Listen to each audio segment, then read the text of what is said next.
ত্রিপুরে আন্তর্জাতিক ও জাতীয় প্রতিবন্ধী দিবস পালিত।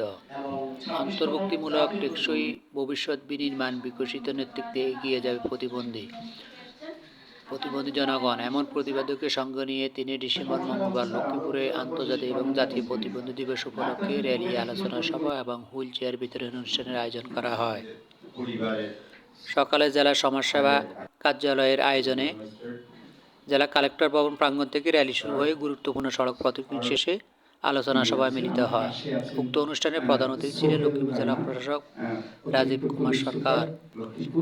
জেলা সমাজসেবা অধিদপ্তর উপপরিচালক স্বপন কুমার হালদারের সভাপতিত্বে অনুষ্ঠানে বিশেষ অতিথি ছিলেন অতিরিক্ত জেলা প্রশাসক সার্বিক জেপি দেওয়ান, অতিরিক্ত police super Sohel Rana, professor ZM Faruqui, জেলা সমাজসেবা কার্যালয়ের সহকারী পরিচালক মাহবুবুর রহমান, সদর উপজেলা সমাজসেবা কর্মকর্তা শরীফ হোসেন, বোরহানউদ্দিন ভূঁইয়া, নাইমা জান্নাত।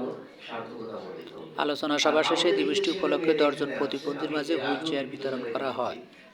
এই সময় সমাজসেবা অধিদপ্তরের কর্মকর্তা কর্মচারী, সাংবাদিক, প্রতিবন্ধী সংগঠনের নেতৃবৃন্দ সহ বিভিন্ন ব্যক্তিবর্গ উপস্থিত ছিলেন।